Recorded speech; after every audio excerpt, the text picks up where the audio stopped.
నమస్కారం. అస్ట్రో యజ్ఞేష్ ఛానల్కి స్వాగతం, సుస్వాగతం. అందరికీ శ్రీ విశ్వావసునామ సంవత్సర ఉగాది శుభాకాంక్షలు. ఈరోజు మనం ఈ విశ్వావసునామ సంవత్సరంలో ద్వాదశ రాసుల వాళ్ళకి ఎటువంటి ఫలితాలు ఉంటాయి, గోచార రీత్యా ఎలాంటి ఫలితాలు ఇస్తాయి, ఎలా ఉండబోతోంది సంవత్సరం అని తెలుసుకునేదానికి ప్రయత్నం చేద్దాం. ఇది కేవలం గోచార రీత్యా మాత్రమే మనం ఫలితాలని అంచనాలు వేస్తాం. ఇది కాకుండా వ్యక్తిగత జాతకం చాలా ఇంపార్టెంట్. అది సో ఒక్కొక్క మనిషికి ఎలా ఉంటుంది, వాళ్ళకి ఏ మహాదశ జరుగుతోంది, ఏ అంతర్దశ జరుగుతోంది, ఈ మహాదశ యొక్క లార్డ్ ఎలా ఉన్నారు, ఎటువంటి ఫలితాన్ని ఇవ్వగలరు అనేది మనం ఒక్కొక్క జాతకంలో విశదీకరించుకుంటే అది ఇంకా బాగా తెలుస్తుంది. సో గోచార రీత్యా మాత్రమే చూస్తున్నాం కాబట్టి ఈ సంవత్సరంలో ప్రధానంగా ఎటువంటి గోచార ఫలితాలు ఉంటున్నాయి, అసలు ఏ గోచారం జరుగుతున్నది, సిగ్నిఫికెంట్ ట్రాన్సిట్స్ ఏం జరుగుతున్నాయో మనం 6 భాగాల్లో తెలుసుకుందాం. సో మొదటది చూస్తే ఉగాది రోజునే శని గారు కుంభరాశి నుంచి మీనరాశికి ట్రాన్సిట్ అవుతున్నారు. So that was a major transit. So మీనరాశికి ఆయన వస్తున్నారు కాబట్టి అది ఉగాది రోజే జరుగుతుంది కాబట్టి దట్స్ సిగ్నిఫికెంట్ ట్రాన్సిట్గా మనం ఈరోజు చూస్తాము. దాంతోపాటు అదే మీనరాశిలో ఆల్రెడీ అక్కడ వేరే గ్రహాలు ఉన్నాయి. ఈరోజు అది షడ్గ్రహ కూటమిగా అది వస్తున్నది. 6 గ్రహాలు మీనరాశిలోనే ఉండబోతున్నాయి. అది కూడా ఉగాది రోజే జరుగుతుంది. So that's also one of the significant factors that will decide how ఈ మొత్తం 1 year ఎలా ఉండబోతుంది అని అంచనా వేసే దాంట్లో అది కూడా ఇంపార్టెంట్ ఫ్యాక్టర్ అవుతుంది. ఈ రెండు కాకుండా మే మంత్కి వచ్చేసరికి గురుగ్రహం మళ్ళీ ట్రాన్సిట్ అవుతున్నారు. జనరల్గా మనం ఎప్పుడైనా గోచారం ఎలా ఉంటున్నాయి ఈ సంవత్సరం ఫలితాలు తీసుకునేటప్పుడు మేజర్ ప్లానెటరీ ట్రాన్సిట్స్ ఎలా ఉన్నాయో చూస్తాం. మాసం రోజువారీ ట్రాన్సిట్ అయ్యే లైక్ మూన్ కానీ, మంత్లీ ట్రాన్సిట్ అయ్యే మార్స్ కానీ, వీనస్ కానీ, వీళ్ళది మనం సంవత్సరం మొత్తం ఫలితాల్లో ఎక్కువగా చూడము. కానీ ఈసారి సాటర్న్ ట్రాన్సిట్ జరుగుతోంది, గురుగ్రహం ట్రాన్సిట్ జరుగుతోంది, అదేవిధంగా రాహుకేతు ట్రాన్సిట్ కూడా జరుగుతుంది. సో ఖచ్చితంగా అందరూ మేజర్ ప్లానెట్స్ ట్రాన్సిటరీ ఇంపాక్ట్ ఉంటుంది కాబట్టి ఇది ఖచ్చితంగా ఈ సంవత్సరం చాలా చేంజెస్ అందరికీ ఉండబోతున్నాయి. సో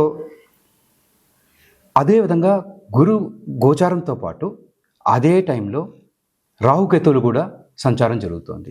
గురుగ్రహం వృషభ రాశి నుంచి మిథున రాశికి వస్తున్నప్పుడు రాహు గారు వచ్చేసి మీనరాశి నుంచి వక్రంలో వెనక్కి వస్తారు కాబట్టి మీనరాశి నుంచి కుంభరాశికిను, కేతు వచ్చేసి కన్యారాశి నుంచి సింహరాశికిను ట్రాన్సిట్ జరుగుతుంది.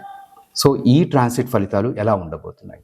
ఇవి కాకుండా 5వ పాయింట్ ఏంటంటే గురువు ఈ ఇయర్లో జనరల్గా ఆయన ఒక రాశి పూర్తిగా సంచారం చేయడానికి 12 నెలలు తీసుకుంటారు. కానీ ఈ ఇయర్ ఆయన మొత్తం ఈ మిథున రాశిని ట్రాన్సిట్ చేయడానికి ఒక్కసారిగా అతిచారంతో 5 నెలలకే ఆయన మిథున రాశి దాటి కర్కాటక రాశికి వెళ్ళిపోతారు.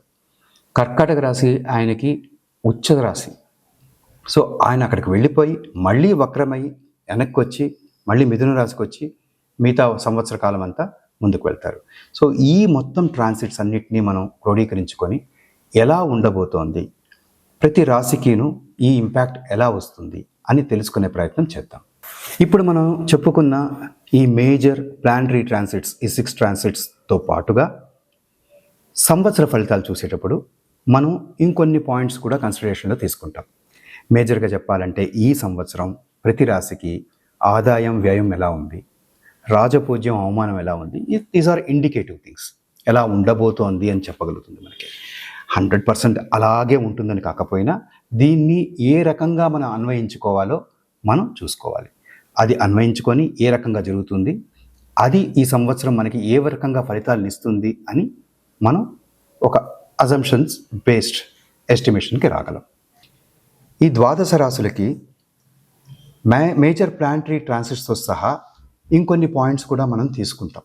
ఎలా ఉండబోతుంది సంవత్సరం అని తెలుసుకునే దానికి మనం చూడబోయే కొన్ని పాయింట్స్లో ముఖ్యంగా మనం చూసేది ఆదాయ వ్యయాలు, రాజపూజ్యం అవమానాలు ఖచ్చితంగా చూస్తాం. కందాదాయ ఫలితాలు కూడా చూస్తారు. కందాయ ఫలితాలు కూడా ఈ 4 మంత్స్గా చూసుకొని కందాయ ఫలితాలు ఎలాగొచ్చినా కూడా చూసుకోవచ్చు. ఇవి కాకుండా ఈ మొత్తం ఒక సంవత్సరాన్ని నేను 4 భాగాలుగా విభజించుకుంటాను.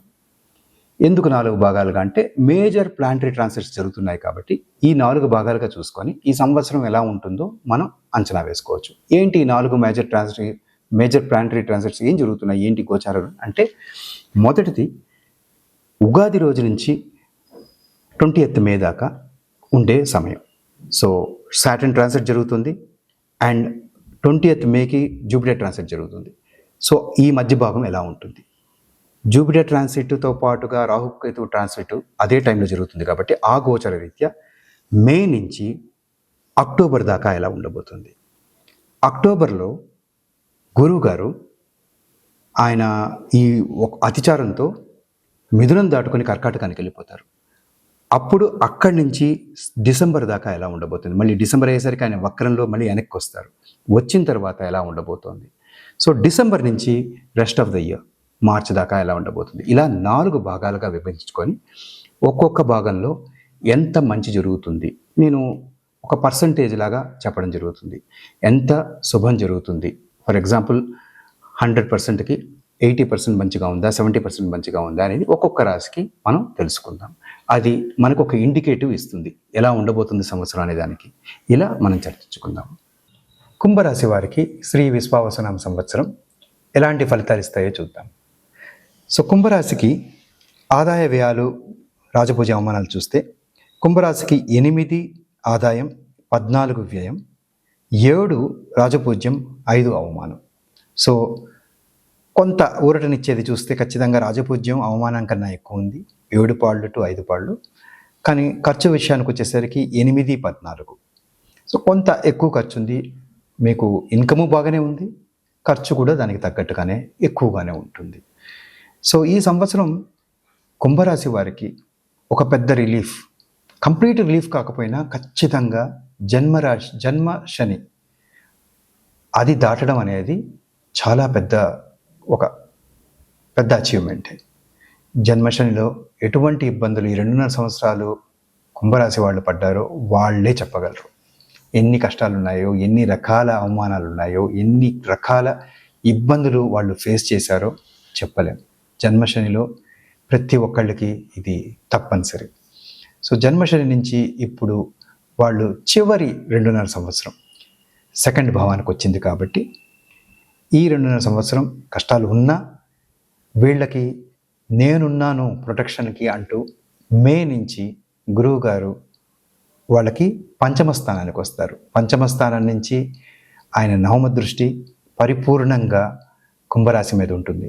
సో ఎటువంటి ఇబ్బందులు సాటర్న్ వల్ల కానీ మరి ఏ ఇతర గ్రహాల వల్ల కానీ ఉన్నా కూడా ఆయన దృష్టి పూర్తిగా కుంభరాశి మీద పడడం వల్ల వీళ్ళకి అన్ని కష్టాల నుంచి వీళ్ళకి విముక్తి ఉంటుంది.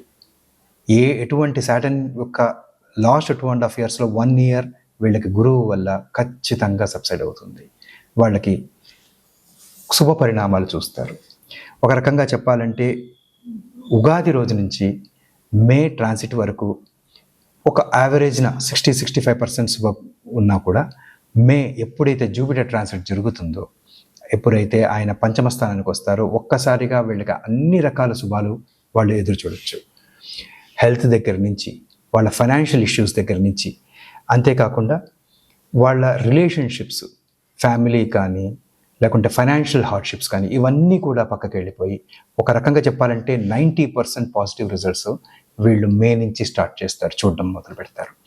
అక్కడి నుంచి వీళ్ళకి అక్టోబర్ ఎప్పుడైతే ఆయన మళ్ళీ పంచమం దగ్గర నుంచి షష్టమానికి వెళ్ళిపోతారో గురువు, మళ్ళీ ఇబ్బందులు. ఇటు సాటర్న్ దగ్గర నుంచి ప్రాబ్లమ్స్ ఉంటాయి, ఇటు గురువు షష్టమ స్థానం నుంచి కూడా 2 రకాలుగా ప్రాబ్లమ్స్ స్టార్ట్ అయ్యి కొంత బిలో 50% మనం రిజల్ట్స్ చూడొచ్చు. కానీ ఆ తర్వాత మళ్ళీ ఆయన బ్యాక్ వచ్చేసిన తర్వాత అక్కడి నుంచి సంవత్సరం చివరి దాకా కూడా వీళ్ళకి శుభ పరిణామాలు యావరేజ్ కన్నా ఎక్కువగా అబోవ్ యావరేజ్గా ఈ సంవత్సరం ఖచ్చితంగా గడుస్తుంది. గత 2.5 సంవత్సరాలతో పోల్చుకుంటే ఈ సంవత్సరం ఖచ్చితంగా వాళ్ళకి చాలా పెద్ద రిలీఫ్ ఉంటుంది. కుంభరాశి వారికి మంచి కలగాలని వెంకటేశ్వర స్వామి పూజ, లేకుంటే ఆంజనేయ స్వామికి పూజ చేసుకోవడం, గురువు గారికి పూజ చేసుకోవడం అన్ని రకాలుగా వీళ్ళకి శుభం కలిగిస్తుంది. శుభం.